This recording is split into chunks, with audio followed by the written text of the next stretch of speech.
José Luis, como quedamos en su día, le recuerdo que esta entrevista será emitida cuando usted se haya ido, cuando usted se haya muerto. Muy bien. En primer lugar, díganos, con sinceridad, ¿cómo le gustaría ser recordado? Como buena persona, es lo que más me importa. Lo demás es accesorio. No es tan fácil ser buena persona, ¿no? No, cuesta bastante trabajo, ¿verdad? Pero vamos, uno hace lo que puede. ¿Y qué mensaje dejaría al mundo de la literatura del que fue un destacado protagonista? Bueno, yo no me considero tan destacado protagonista para empezar. Y en cuanto a mensaje, ya que me piden que deje uno, dejaría uno que he repetido mucho. Solo vale la pena escribir por necesidad interior, no para otros fines.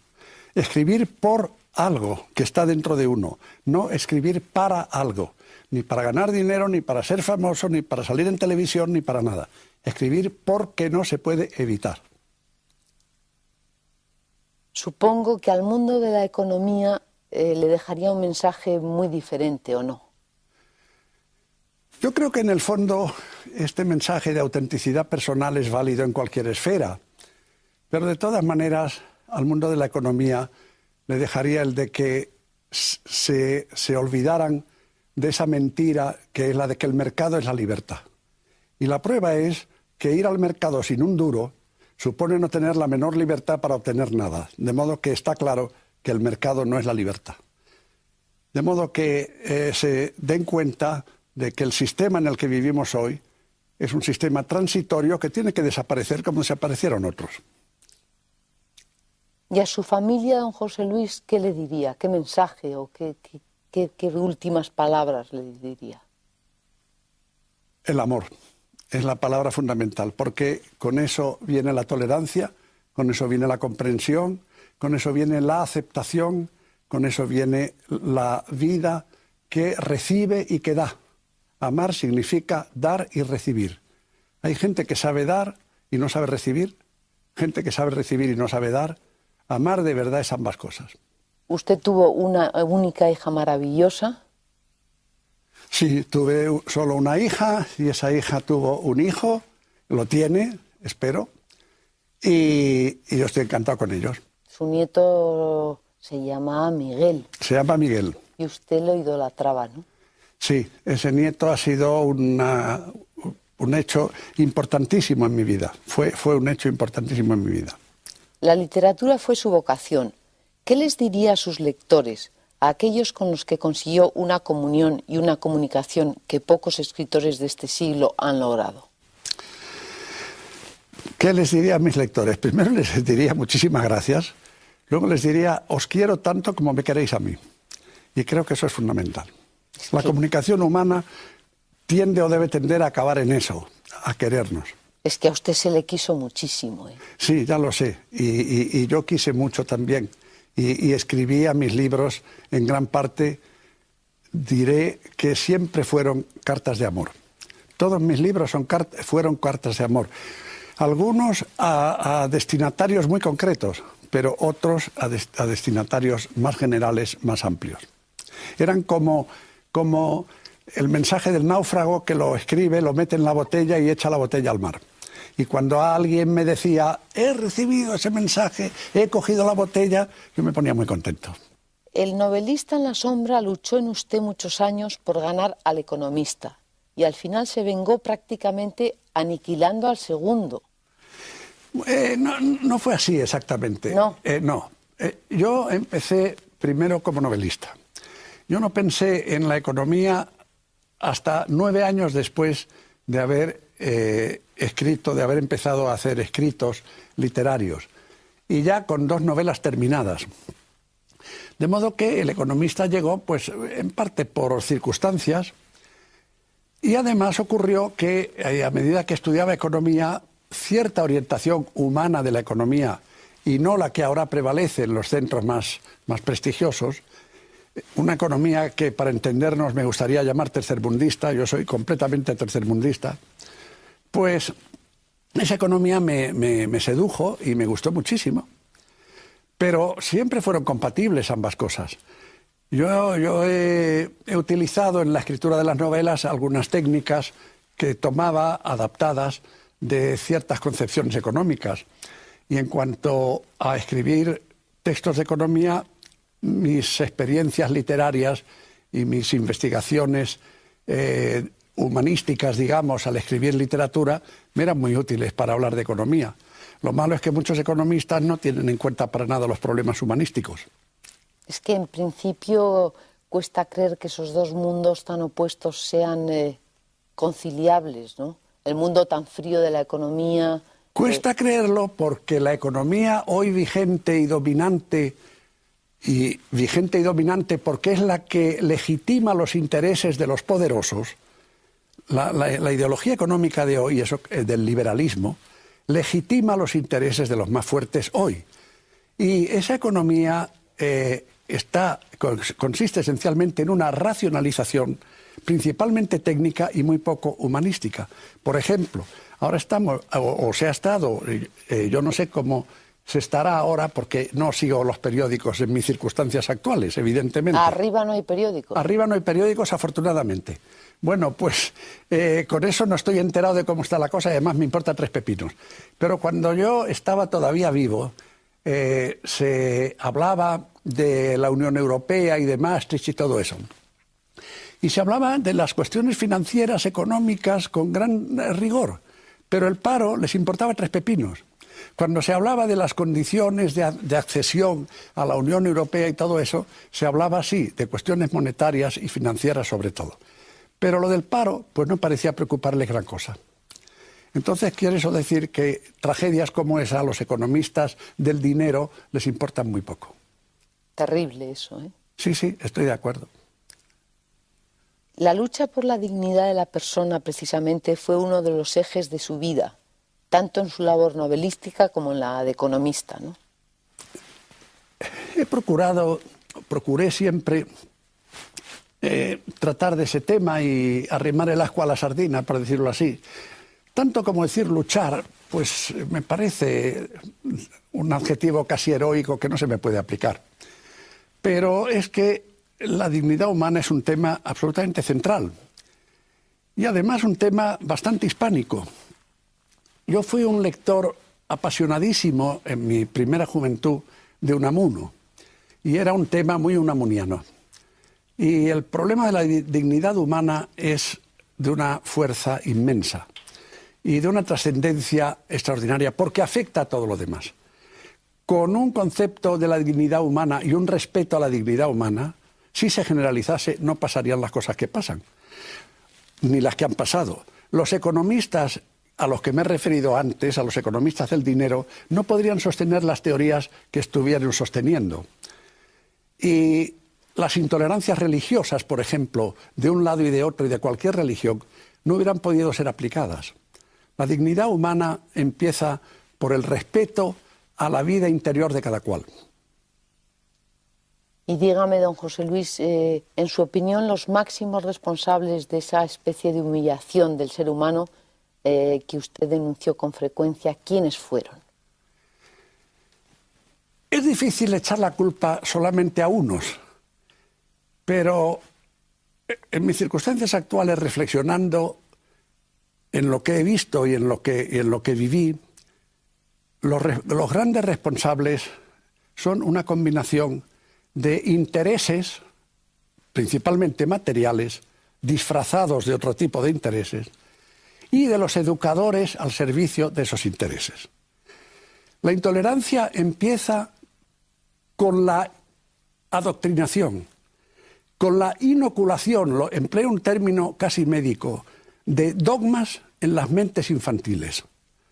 En la primera edad, yo he vivido eso, a los niños se nos inculcaban una serie de creencias que son simplemente eso, creencias, no verdades objetivas. La verdad objetiva es la que se puede demostrar experimentalmente, pero las creencias no se pueden demostrar experimentalmente. Y entonces los educadores se apresuraban a conquistar las mentes de los niños para que los niños luego fueran fieles súbditos de los educadores y de los aliados de los educadores. Repasemos un poco su intensa vida, que es un reflejo también de la historia de España. Usted nació en Barcelona en 1917, pero pronto se trasladó a Tánger. Sí. ¿Qué recuerdos guardó de su infancia? De Barcelona nada, naturalmente. Salí de allí con año y medio y no volví hasta que no tenía 19 años. Me gusta mucho Barcelona y me gusta mucho Cataluña y he vuelto por allí mucho después, pero en toda mi vida no volví.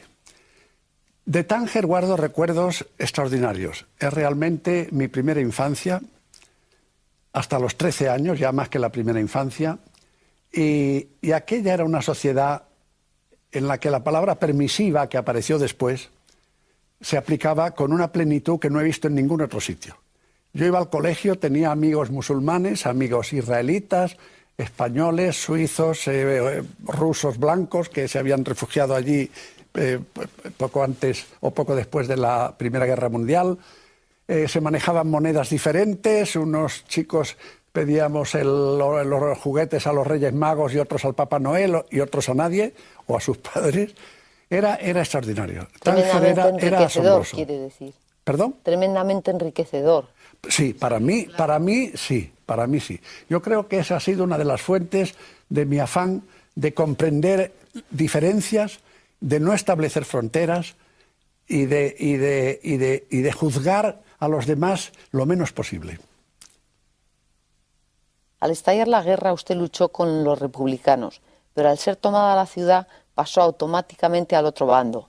Una peripecia vital que ejemplifica bien lo absurdo de la guerra civil, ¿no? Sí, y además tiene una gracia trágica porque como a mí me cogió en Santander, donde naturalmente fui testigo de asesinatos descontrolados por personas de ideologías republicanas avanzadas, ¿verdad? Pues yo, que no tenía una ideología política clara, pues naturalmente inmediatamente empecé a pensar que los buenos eran los otros. Y cuando los otros llegaron y empezaron a cometer asesinatos, pues me di cuenta de que los buenos me aplastaban y de que yo no había ganado. Porque, lo he dicho otras veces, pero es importante decirlo, el asesinato está mal siempre, pero comprendo mucho más que un gañán de un cortijo que ha sido explotado toda su vida, en un momento de ira, de cólera, de violencia, coja la hoz y le corte el cuello al amo, siendo recusable y horrible, pero lo comprendo más que el frío asesinato decidido por 3 señores o 5 señores constituidos en tribunal, bien comidos y bien alimentados toda su vida, con cultura, con estudios, con un crucifijo en lo alto, que manden al paredor a un señor por haber sido del Partido Radical Socialista o cosas parecidas. Esto último me parece mucho más innoble y mucho más condenable. De modo, y ahora, en las circunstancias en que estoy en este momento, me parece 1000 veces más intolerable. Una vez que subió arriba, dice. Sí, claro. Ahora que estoy muerto, sí, dicho con toda claridad, pues me parece todavía 1000 veces más intolerable y más condenable. Hay entre los asesinatos todavía hay grados. Y entonces pues empecé a darme cuenta de que aquello no era lo mío, y así. Usted en el fondo se está refiriendo al revanchismo de los vencedores de las guerras, a los triunfadores oficiales, que además de vencer, atropellan a los perdedores, ¿no es así? Por supuesto, claro, por supuesto, pero además uno se pregunta, ¿revanchismo de qué? De que la República les estaba quitando ciertos privilegios económicos. No veo muy clara la cosa, ¿verdad? De modo que, porque detrás de todo aquel patriotismo había unos intereses económicos, evidentemente. Ahora estos días, muerto como estoy, hablando con otros muertos, me doy cuenta de que aquello era así. Y claro, como ahora ya nos da igual a todos, ¿verdad? Pues lo reconocemos y lo decimos, pero la impresión general que nos queda a todos, a unos y a otros, es que qué barbaridad fue aquello, ¿verdad? Y que aquello se llamase cruzada fue gordo. Claro, que tampoco mucho, porque hay que ver lo que fueron las cruzadas, pero esa es otra cuestión. Entonces usted pensó, don José Luis, ahora que está allá arriba con sus amigos, que realmente el hombre en la tierra por dinero era capaz de hacer cualquier cosa.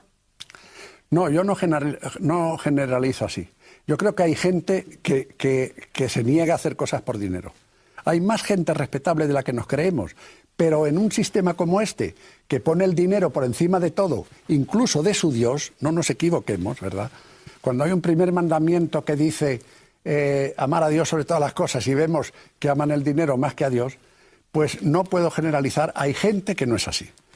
En un prólogo de uno de sus libros, que leí hace mucho tiempo, ahora no leo naturalmente, porque además no lo necesito, tengo la omnisciencia del difunto y lo paso bomba. Pero Salvador de Madariaga contaba una anécdota que habla de esas gentes que no hacen las cosas por dinero. Y era la de un jornalero andaluz que en tiempos de la República, precisamente, está esperando que le contrate en la plaza del pueblo para tener un día de trabajo. Viene el aperador de un cortijo y está comprando votos para unas elecciones y le da 5 duros al que va a votar por las derechas, naturalmente. Y entonces a uno de los jornaleros le da los 5 duros y el jornalero se los tira a la cara y le dice: en mi hambre mando yo.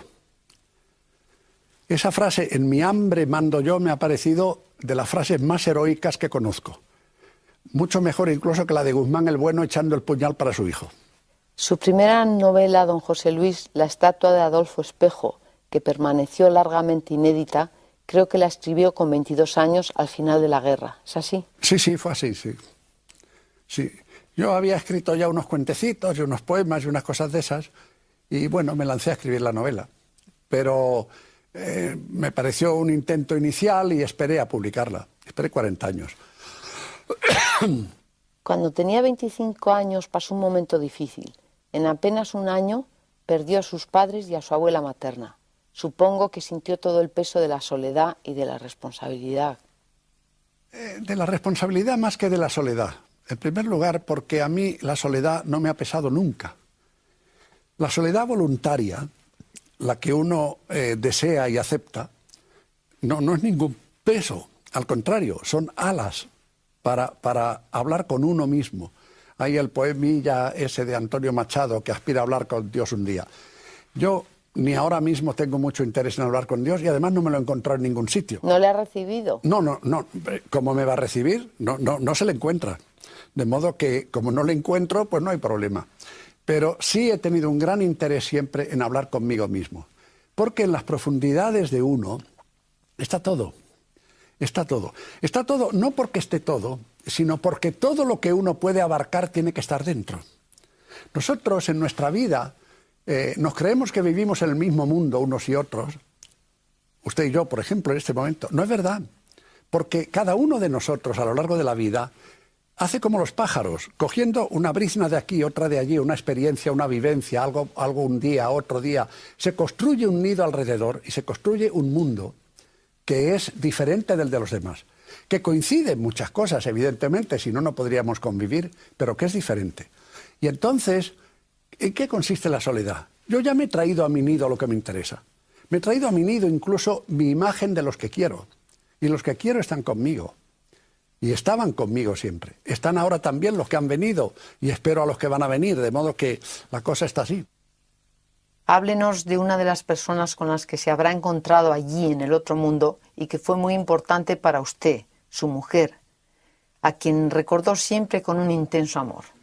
Pues sí, porque vivimos 42 años juntos, después me quedé sin ella y ahora pues estamos otra vez. Y nos reímos de muchas cosas. Lo más gracioso de mi situación actual es lo que se ríe uno de tantas tonterías que le han preocupado antes. Me acuerdo, perdón, de una obra dramática de Eugenio O'Neill que se titula Lázaro ríe, y es que Lázaro, al ser resucitado por Jesús, no hace más que reír, no para de reír. Y es que, claro, la perspectiva que da la muerte sobre las insensateces de los vivos es algo que o los mata uno a todos y no está uno por la labor, o se parte uno de risa. Y eso hago con mi mujer, reírme mucho. Reírse muchísimo. Sí. Creo que incluso llegó a desmayarse un día de hambre en plena calle. Sí, eso es verdad y eso es muy sano. Eso es muy sano. Eso o posiblemente crea resentimientos o al contrario, lo que crea es comprensión. Yo me acuerdo muy bien de que yo iba en la plataforma de un tranvía. En aquellos tiempos había tranvías y tenían plataformas al aire libre. Y yo iba en la plataforma del tranvía, en la calle de Serrano, en el cruce con López de Hoyos, lo acuerdo perfectamente. Y en aquellos tiempos había todavía carros por las calles de Madrid, carros de esos de 2 ruedas grandes, enormes, tirados por una caballería. Y a la altura del tranvía iba un carro, y yo, el último recuerdo momentáneo que tuve fue que los radios de aquella rueda se confundían todos. Y mi conciencia siguiente fue que yo estaba sentado, apoyado a la espalda contra la pared en un portal, con 2 o 3 personas que yo me había desmayado en el tranvía, me habían recogido, me habían llevado a un portal y trataban de ver qué me pasaba. Bueno, se me pasó un poco tal. Y era hambre, literalmente hambre. Hambre por parte de un funcionario que cobraba su sueldo, que tenía unos ingresos y que no era un desprovisto de todo. Pero era todo tan precario y había que sacrificarse de tal manera para alimentar a los demás que era hambre. Y eso es sanísimo. Eso le iba a decir, de modo que a usted el hecho de tener hambre le enseñó cosas. Pues me enseñó lo que es un hambriento. Porque una cosa es la enseñanza intelectual, lo que aprendemos razonando y con la cabeza, y otra cosa es la enseñanza emocional, lo que nos hiere físicamente, lo que afecta a nuestras emociones. El hombre es el ser humano, la persona, es mucho más emotivo que racional. La racionalidad viene luego a justificar emociones o a explicarlas o a defenderlas o a lo que se quiera. Pero el primer golpe es emocional. ¿Fue usted un hombre de creencias, don José Luis? Por supuesto, como todo el mundo. Es imposible, creo yo, vivir sin creencias. Lo que pasa es que mis creencias, que de niño fueron las que me inculcaron, como es natural, y que me duraron bastante tiempo, por desgracia, porque me arrepiento de habérmelas creído tanto tiempo, porque perturban la vida, porque ciertas creencias que nos inoculan en la infancia son contra natura. Por ejemplo, la moral oficial de la Iglesia es una moral contra natura. Entonces, esas creencias me duraron, pero claro, con la experiencia de la vida y con la contrastación de la fuerza de la vida, pues me fui liberando de ellas.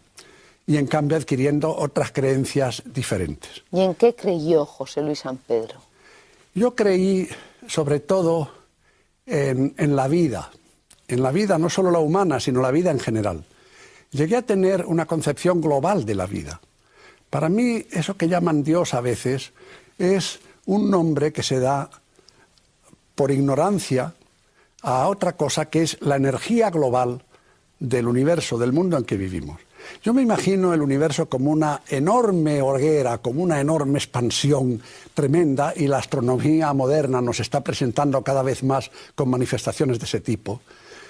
Una extraordinaria, increíble explosión de fuegos artificiales y de llamaradas y de potencias que se expanden y que llenan el cosmos extraordinariamente.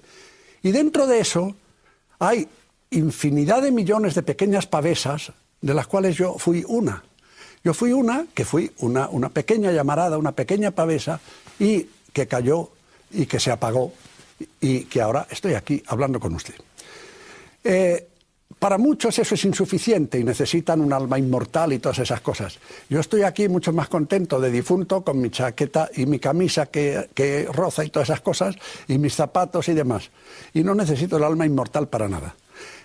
Para mí lo importante es formar parte de la vida y de su evolución, porque el hombre empezó hace muchos millones de años siendo una célula que fue transformándose y multiplicándose y creando. Y el hombre es probablemente, tal como yo lo veo, la persona, quiero decir el hombre y la mujer, la vanguardia de esa evolución. Y lo más bonito que nos enseña la teoría evolucionista es que los cambios, es decir, los progresos, la evolución, el ir pasando de la célula al tejido y del tejido al ser y del ser al pez y del pez al ave y del ave al mamífero, al hombre, etc., esos cambios los han producido siempre los anómalos, los mutantes, los que llaman anormales. Porque si la célula primera se hubiera reproducido siempre exactamente, no hubiera pasado a ser otra cosa. Pero alguna vez cambió algo, y ese cambio se multiplicó y se generó, y apareció otro ser diferente, en el cual se produjeron mutaciones, y apareció otro ser diferente. Y el ser humano, para mí, es hoy la cima de toda esa proliferación de ese árbol extraordinario, y dentro del ser humano el pensamiento, que es relativamente reciente, es la vanguardia de cada cual. dentro de mí yo veo mi pensamiento como mi vanguardia. Y entonces todo eso, nótese bien la lección, la crean los mutantes, es decir, los marginados, los anormales. Es decir, que en la vida social son mucho más importantes los mutantes y los diferentes, lo cual nos debería dar una lección de tolerancia extraordinaria.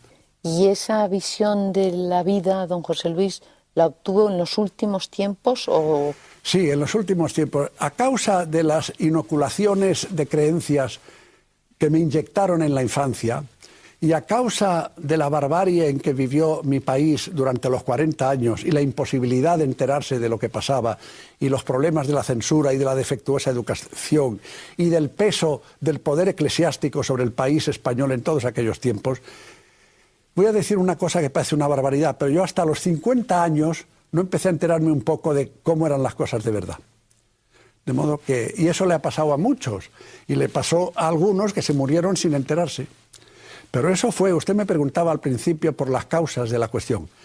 La raíz de todo está en la educación. No nos educan para vivir plenamente, nos educan para el miedo, para que seamos productores, para que seamos consumidores y para que seamos súbditos sumisos. Para eso nos educan, no para la libertad, y menos para la libertad del pensamiento.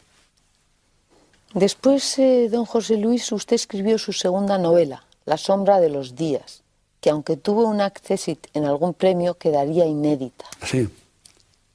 Eso le daría pena, ¿no? Pues relativa, porque cuando se escribe por necesidad, uno escribe, y mi objetivo y mi fin es escribir. El vender o el tener éxito o no tenerlo, hombre, no diré que soy indiferente a ello, y menos ahora que aspiro a que desde aquí ver cómo mi nieto se pega la buena vida, si puede ser con los derechos de autor del abuelo, ¿verdad? Pero antes, entonces, me importaba muy poco relativamente. Me gustaba ser leído, porque como dije antes, son cartas de amor, y me gusta que las personas para quienes escribo las reciban. Pero no me dio ninguna pena especial, seguí escribiendo y publiqué la tercera novela, que fue la primera publicada. Pero, o sea, en ningún momento pensó en tirar la toalla y dejar la literatura como un imposible, no, para nada. ¿Cómo podía yo dejar la toalla? Es como si dijéramos que iba a dejar de comer. Insisto, era una necesidad. Yo escribiré bien o mal, pero he escrito porque no lo podía evitar. Y la prueba es que está escribiendo 40 años prácticamente desconocido, sin desanimarme en absoluto. Su carrera como economista conoció hitos brillantes, como su presencia en el Banco Exterior de España o en el Ministerio de Comercio. Bueno, yo no sé si esos son hitos brillantes. Pues no lo sé. No lo sé. Sí, don José Luis, casi nadie ha estado en el Banco Exterior de España. Sí, había mucha más gente y además... Y luego en el Ministerio de Comercio. Y además, ahora que pasa, haré una confesión. En el Banco Exterior de España estuve casi 30 años, 20 y tantos. Y gracias a mi talento, a mi persistencia en el trabajo, a mi énfasis en la ocupación, a mi astucia y a todo lo demás, conseguí estar todo ese tiempo allí y salir de allí sin saber una palabra de operaciones bancarias. Eso tiene su mérito. ¿Qué pasa? Pues que hacía otras cosas porque las operaciones bancarias no me interesaban nada. Y prestaba otros servicios lo mejor que podía para ganarme mi dinero honradamente y mis jefes me lo apreciaban y me consideraban, tuve esa suerte, pero desde luego de operaciones bancarias ni palabra. Yo me morí sin saber una palabra de operaciones bancarias.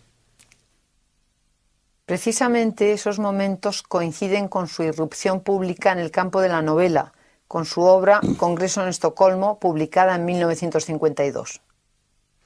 Bueno, pues es que el año anterior hice un viaje a Estocolmo, por razones bancarias precisamente. Fui a un congreso bancario que yo convertí en un congreso científico porque, como he dicho antes, el tema bancario exclusivamente no me interesaba nada.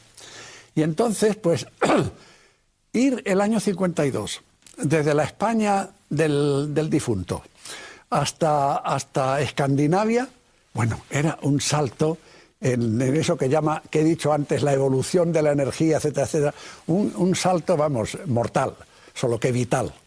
Y entonces, pues comprendí que allí había una novela y escribí una novela. Y como era la primera novela, pues resultó que la gente, pues, y como el protagonista en la novela se enrollaba con una señorita sueca, pues claro, cuando se publicó la novela, mis amigos, allá, ¿cómo te pusiste en Estocolmo? Bueno, tal. Y ahora, desde la tranquilidad del sitio en que estoy, debo confesar que no me comí una rosca en Estocolmo. ¿Qué le vamos a hacer? A causa de las ideas que me habían inoculado en la infancia. Con lo cual quiere decir, ¿verdad?, que me perdí una experiencia vital importante. Bueno. Pero luego se quitaría la espina. ¿Dónde se comió usted la rosca? Eso ya no me acuerdo, ¿verdad? Aquí hay ciertas amnesias verdaderamente graves, ¿verdad? Porque, claro, se evapora uno deletéreamente. Pero lo curioso es que empezaron a comentar y se decía que yo había tenido esa aventura y mi mujer se lo creyó en algún momento, posiblemente, ¿verdad? Porque como la novela era bastante convincente, pues parecía una biografía casi. Pero entonces, afortunadamente, recibí una carta de un sueco desde Santiago de Chile, en la cual elogiaba mi novela, pero me decía que se veía que el autor conocía muy mal el país, porque era absolutamente inverosímil que a los 20 años, de buena familia y de elevada cultura, una chica sueca fuera todavía virgen. Con lo cual le enseñé la carta a mi mujer y le demostré que todo eran fantasías del autor. Y se quedó tranquilísimo. Y es que las chicas suecas tenían la suerte de que no les inoculaban las mismas creencias que nos inoculaban a nosotros, y lo pasaban mucho mejor. Es decir, vivían una moral más natural, y no la moral contra natura que imponen a la juventud hoy, no hoy, antes, entonces, en el país que se llama España. Supongo que a mucha gente le parecería una especie de frivolidad del prestigioso economista. Evidentemente. Una excentricidad, que va a Estocolmo, escribe un libro. Hombre, evidentemente. Se enrolla con una sueca. Sí, les parecía que no era serio, Porque, claro, una de las formas en que la educación nos condiciona para que seamos buenos súbditos, buenos productores y buenos consumidores, es decir, que no es serio lo que es placentero. La cultura está en contra del placer, salvo cuando lo mete en el mercado, y cuando gana dinero con el placer ajeno, entonces el placer vale. Pero el placer así gratuito, no, eso no. Mire usted, si hay un paisaje bonito, ¿verdad?, al que la gente podría ir tranquilamente paseando y disfrutar de una puesta de sol y tal, se hace una concesión municipal, se pone un chiringuito, se pone allí, se cobra y hay que pagar para ver el sol. Ya está. Y entonces sí, entonces es respetable. Pero si la gente va simplemente a darse un paseo, no es respetable, es perder el tiempo. Pero es que además los banqueros, don José Luis, hay que ver cómo eran en su momento y cómo siguen siendo, ¿no? Son gente como que van todos muy serios, muy vestidos de oscuro, con corbatas discretas. Eso es verdad, pero yo recuerdo también que algunos periódicos y algunas revistas de las que llamaban del corazón sacaban algunas historias de banqueros en las que se reconocía que después de todo también tenían su corazoncito. Sí. Dicho sea en elogio suyo. Cada vez digo como más, censura. Y cada vez más, eso cada vez fue a más, ¿no? Esperémoslo. En 1965 cristalizaron las diferencias en el seno de la Universidad Española. Fueron desposeídos de sus cátedras Aranguren, Tierno Galván y García Calvo, y usted se unió a ellos para crear el Centro de Estudios e Investigaciones. Sí, eso se creó por actividad de personas más capaces que yo, pero desde luego yo era uno de los directores del centro, junto con Trullol, me parece, no me acuerdo bien, pero vamos, éramos tres, me parece que otro era Maravalle, no me acuerdo bien, ¿verdad? Pero vamos, eso se celebró un centro de ciencias sociales que procuraba dar una enseñanza sobre otros temas y también dar una oportunidad a profesores que habían sido marginados en la universidad. Aquello me pareció absolutamente escandaloso, aquella actitud contra esos profesores y contra otros. Y dígame, esos profesores expulsados, ¿cómo eran? Hombre, pues eran unos hombres dignísimos, porque la prueba es que los expulsaban. Es decir, el régimen, cuando veía un acto de dignidad, pues los expulsaba, si podía, ¿no? ¿Fue usted amigo sí, yo fui, especial de alguno de ellos? Bueno, yo conocía a casi todos ellos, pero con el que tuve más relación de todos ellos fue con Aranguren. Y me acuerdo muy bien, por ejemplo, de que en el expediente que sancionaba a Aranguren se le acusaba como agravante que cuando él se dirigía con los alumnos que pretendían simplemente entregar una carta al rector, se dirigía con ellos a entregar la carta al rector, les exhortaba a guardar silencio. Y eso se entendía en el expediente como un agravante. A mí me parecía monstruoso, porque si Aranguren hubiera dicho gritos, a mí me hubiera parecido mucho peor. No, pero el expediente era acusarle como fuera. Aranguren fue una persona dignísima, un intelectual que fue muy importante en su tiempo, al que yo traté y por el que tuve siempre amistad, admiración y respeto. Usted vivió la transición como senador real. Sí. Imagino que fue un tiempo de esperanza y también de temor, quizá, ¿no? No, de temor no. Fue un tiempo de esperanza y de ilusión mucho más que otra cosa. Yo recuerdo el año y medio que duró aquella legislatura mientras se hacía la Constitución, con verdadera ilusión, con auténtica esperanza, sí, esperando que prosperasen las cosas, que se resolvieran, en fin. Fue un momento bonito, sí, fue una experiencia bonita. Lo que pasa es que cuando me propusieron presentarme otra vez, pues no acepté, porque yo no soy un político de profesión, de acción, ¿verdad? Y no acepté, pero la experiencia estuvo bien. Creo que usted fue el único senador, junto con Domingo García Sabel, que no votó el articulado de las autonomías en la Constitución. ¿Por qué? No, vamos a ver. Me refiero al grupo de los senadores llamados reales, porque nos había nombrado el rey sin ser elegidos. Y de esos senadores reales, efectivamente, Domingo García Sabel y yo fuimos los únicos que votamos a favor de la autodeterminación. Es decir, cuando se discutió después tantas veces en mis últimos tiempos sobre la autodeterminación de Euskadi, del País Vasco, yo recordaba que yo había votado a favor de la autodeterminación. La verdad es que los juristas me explicaban entonces que lo que pasa con el derecho de autodeterminación es que es muy difícil de aplicar, porque es muy difícil establecerlo realmente. Me contaban el caso de Quebec, por ejemplo, donde hay un problema de ese tipo, etcétera. Pero yo he contestado siempre que si no se reconoce el derecho de autodeterminación, entonces resulta que los señores liberales, que son partidarios de la libertad individual, no admiten una forma pacífica de la libertad de un pueblo. Porque si un pueblo está insertado dentro de otro y quiere separarse, a mí me parece que la única forma pacífica es el derecho de autodeterminación. Porque si no se permite el derecho de autodeterminación, se está afrontando la violencia. Yo fui y seguí siendo siempre partidario de la autodeterminación. Lo que pasa es que, claro, como siempre, eso se puede adulterar y utilizarlo de mala manera, y lo que también he sido siempre, toda mi vida, es enemigo de la violencia.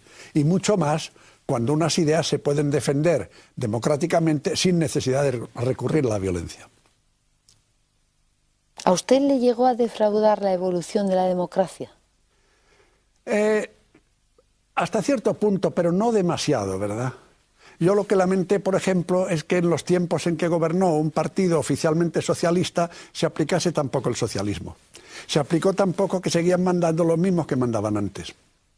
En ese sentido... Y, por ejemplo, que en ese tiempo no se resolviera el problema de la enseñanza religiosa por la cuestión de los votos, es algo que me entristecía. Porque los niños seguían a merced de la enseñanza religiosa.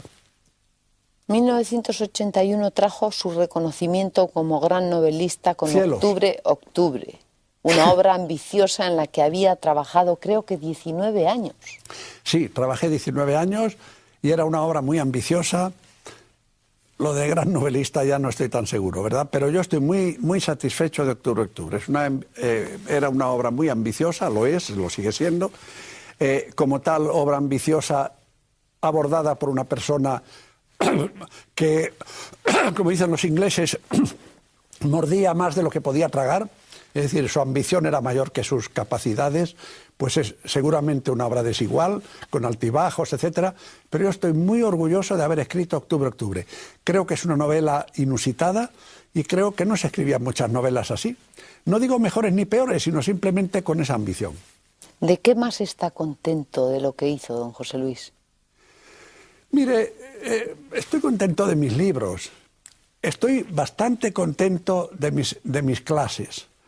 Creo que fui un profesor digno, como creo que fui un novelista honesto. Y la verdad es que probablemente por ceguera para mis defectos me llevaba bastante bien conmigo mismo, que es lo más parecido que conozco a la felicidad. También fue el comienzo de su gran trilogía Los Círculos del Tiempo, un enorme fresco donde se dan cita todas las pasiones y todos los misterios del mundo. Unos cuantos. Unos cuantos. Y yo le pregunto, ¿cuál fue el misterio que más le interesó? Vuelvo a lo mismo, la vida. La vida y las manifestaciones de la vida, y que entre las manifestaciones de la vida, pues el amor, evidentemente, la fuerza, la dignidad. Usted fue un gran seductor, ¿no? ¡Oh! Bueno, espero que este grito me ha salido bastante bien y que demuestra la ensañanza de mi reacción, la extrañeza de mi reacción. Mire, yo no he sido un seductor. No he sido un seductor en el sentido del conquistador, del tenorio, del que va a seducir. Yo no he pretendido seducir nunca. Si me han querido, lo he aceptado y lo he aprovechado. Y alguna vez he querido sin ningún éxito, ¿verdad? No he sido... He sido sentimental y me ha gustado tener sentimientos y vivirlos. Pero de seductor nada, de eso nada. De ir de seductor por la vida, ni hablar, vamos, nada. La sonrisa etrusca fue uno de sus mayores éxitos. Tal vez porque supo acercar a sus lectores al misterio de la vejez y la vida, ¿no? Es que la vejez y la vida son la misma cosa, como son la misma cosa la vida y la muerte. La vida humana, sin la perspectiva de la muerte, no tiene sentido, cambia de otra manera. Yo escribí una novela, La vieja sirena, en la cual lo importante es que un ser inmortal, como es una sirena, prefiere ser mortal, porque eso da una intensidad a la vida. A mí me gustaba... Es más, ¿a usted le parece en ese libro que el hombre mortal vive más intensamente que los dioses inmortales? Por supuesto. Yo le digo ahora, desde mi experiencia actual de este momento, que la inmortalidad no tiene la menor gracia. Los dioses inmortales del Olimpo, si hacían el amor, usted imagínese al cabo de 1000 años de estar haciendo el amor Zeus con Venus o con quien fuera, lo aburrido que tenía que ser la cosa. Se convertía en una mera gimnasia, eso no tiene gracia. Por algo al amor le llaman la muerte pequeña, porque está la perspectiva de la muerte. Lo que da intensidad a la vida es pensar que se acaba. A mí, cuando estaba vivo, me gustaba mucho a veces pensar que en este momento ya me estoy muriendo. Eso daba una intensidad especial al instante que se me iba, irrecuperable, y que había que aprovechar. Produce mucha pasión, ¿no? Claro. Mucha vitalidad, mucho deseo de permanecer, o de estrujar. Estar vivo es ser un moribundo permanente, y eso da gusto. La vejez fue un tema importante en su obra. Cuando usted fue viejo, ¿se sintió más sabio? Yo no sé cuándo he sido viejo. Posiblemente yo he sido viejo a los 20 años y gracias a eso pues fui joven a los 80. Porque claro, como además la cultura que nos daban estaba en contra de la juventud, estaba en contra del placer, lo mismo que estaba en contra de la mujer, claro, hacían falta muchos años de práctica para llegar a ser joven. Porque claro, cuando biológicamente uno era joven, no le dejaban ser joven, pues había que esforzarse mucho tiempo tal. Y por eso digo que yo a los 20 años probablemente era viejo forzoso y me convertí poco a poco en joven y a los 80 era más joven. ¿Y eso a lo mejor se debió a un proceso de busca del tiempo perdido? Bastante en busca del tiempo perdido y sobre todo en busca de las creencias no recibidas. En un momento dado, José Luis San Pedro se encontró cara a cara con la muerte. Dígame, ¿qué le dijo? La muerte no me dijo nada. Estaba allí esperando a ver si yo caía y yo estaba esperando allí a ver si flotaba. Realmente, yo nunca, en ningún momento tuve una sensación trágica. No era mi problema. Si se refiere usted al episodio de Nueva York, donde estuve realmente, bueno, hubo una noche que pude haber muerto. Si no hubiera estado conectado a unos aparatos y unos monitores y hubiera habido una persona de guardia mirando los monitores, las pantallas, pues yo me hubiera muerto en aquella noche tranquilamente sin enterarme. Pero en ningún momento tuve ninguna sensación trágica, no era cuestión mía. Yo tenía que respirar y ya está, y había unos médicos allí que resolvían la cuestión. Bueno, no tuve nunca una sensación trágica. Yo tomaba notas allí para escribir un pequeño librito luego. Bueno, Monte Sinaí, ¿no? Sí, Monte Sinaí, sí. Es un testimonio intenso y estremecedor, basado en parte en esa experiencia personal de la que habla, ¿no? Sí, me acuerdo que venía la doctora ayudante del médico importante que me asistió, y ella también era una mujer encantadora y una profesional excelente. Y me decía los primeros días, cuando nos conocíamos poco todavía, me decía, ¿pero usted qué hace? Me encontraba escribiendo. Yo le decía, estoy escribiendo. Dice, pero hombre, ¿está usted aquí escribiendo? Digo, ¿qué quiere usted que haga? Esto de sacarme adelante lo hacen ustedes, pues yo me dedico a escribir. Estaba muy asombrada. Pero ya comprendo, porque usted sin ningún miedo, sin ningún... No tenía miedo, no. ¿Pero qué le tuvo a la muerte? ¿Respeto? Bueno, ¿Era un reto? No, ¿Un juego? era un episodio en el que yo podía caer, pues bueno, como podía partirme la cabeza en la calle igual. No. Y usted la quiso recibir como se merece, con dignidad, quizá. Estamos hablando otra vez de eso. Sí, bueno, pero tampoco sin espectacularidad, ni haciendo un gesto, ni nada de eso, no. Yo seguía viviendo, ese era mi problema. Ella quería cargárseme, ese era su problema. Pues ya está, a ver quién llega antes. Y por el momento, pues salí adelante. Y después ya la muerte le pudo... Sí, más tarde vino, pero ya no me acuerdo bien de cómo vino, ¿verdad? No, ¿verdad? No, el problema de morir no es morirse, es cómo se muere uno. Ese es el problema. Que hay formas más gratas, menos gratas, etcétera. Afortunadamente el mundo, la cuestión cardíaca es en general bastante grata, parece. La casca uno por las buenas y todo va bien. ¿Se arrepintió José Luis San Pedro de algo de lo que hizo en su vida? Me arrepiento más de cosas que no he hecho, debido a la educación que recibí. ¿Dejó de tomar trenes que no debió dejar pasar? No ser más joven de joven, ¿verdad? Pero claro, lo ponían tan difícil a esos bandidos que bueno. Y don José Luis, ¿cuál fue la cosa que no sé, que más el recuerdo más bonito? O sea, es decir, así cuando usted se iba, si pensaba en algo, ¿en qué pensaba o en quién pensaba? La verdad es que no me acuerdo bien, porque la debilitación de las funciones pues afecta a todo, ¿no? Pero además pasa una cosa, hay momentos intensísimos y no se sabe por qué. Por ejemplo, uno de los momentos más intensos de mi vida fue una tarde en Río de Janeiro. Yo estaba con mi mujer y habíamos salido de paseo y estábamos en una de las playas pequeñas, no Ipanema, sino una de las más próximas a Río, no me acuerdo de la ciudad, no me acuerdo cómo se llama. Y pasar aquella tarde en un clima en el que el aire era una prolongación del cuerpo humano, en que no se sabía dónde acababa uno y dónde empezaba el aire, en que allí cerca se veía despegar a los aviones internos pequeñitos del aeropuerto Santos Dumont, en que delante de nosotros en la playa jugaban al fútbol como locos unos chicos, unos muchachos morenos con una gracia de felinos y unos movimientos asombrosos, en que de vez en cuando pasaban dando una mujer con unas caderas que eran una sinfonía, y en que estábamos los dos, ella y yo, comiendo unas palomitas con miel, y dejar pasar la tarde, resbalando como una seda sobre nosotros, tranquilamente, sin más, es uno de los momentos más intensos en comunión personal de mí con ella, de ella conmigo y de ambos con el universo. Eso, cosas así le dejan a uno estupefacto, ¿verdad? Y no hace falta tanto. Yo no sé cómo la gente se mata tanto por conseguir cosas espectaculares. Y dígame, ¿usted recuerda su primer beso? Sí, lo recuerdo. Lo recuerdo. Pero cuéntenos un poco. Pues mire usted, fue un beso furtivo en la oscuridad de un cine, ¿verdad? O sea, un beso robado. Bueno, robado voluntariamente, ¿verdad? Vamos, dejándose robar. Mire, en aquellos tiempos no había la permisividad de ahora.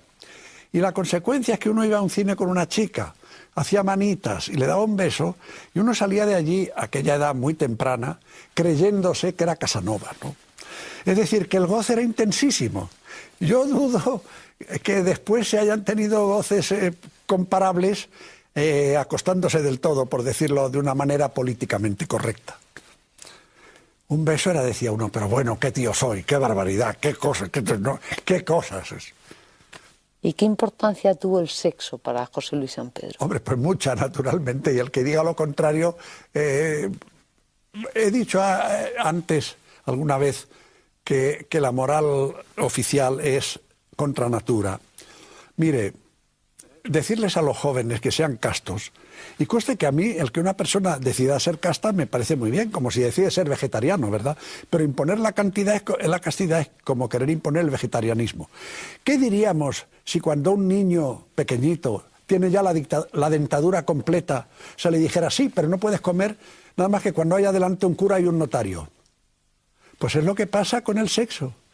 Ya tiene las funciones fisiológicas, ¿no? Y se le dice, sí, pero no lo puedes hacer mientras no sea santamente. Y como la sociedad, por razones económicas, le impide hacerlo santamente hasta los 20, 23, 25, 30 años, pues entonces estamos listos. Menos mal que eso no se cumple, ¿no? Porque si se cumpliera habría muchos más desgraciados de los que hay. Pero a eso es lo que llamo ser contra natura. Dios, según ellos, pone el sexo en las personas y entonces ellos deciden que el sexo no se usa. Bueno, pues nada. ¿Le enmiendan la plana a Dios? No lo entiendo. Por último, don José Luis, después de esta larga conversación, díganos algo que quiera añadir a modo de epílogo de su existencia. Sí. Pues a modo de epílogo yo le diría, sobre todo a mi nieto, ¿verdad?, que procure vivir, porque la vida es para vivirla. Y no se me ocurre que otra cosa mejor se puede hacer con ella. Y que no se crea las cosas que le cuentan por el mero hecho de que se las cuentan. Muchísimas gracias, don José Luis. Voilà.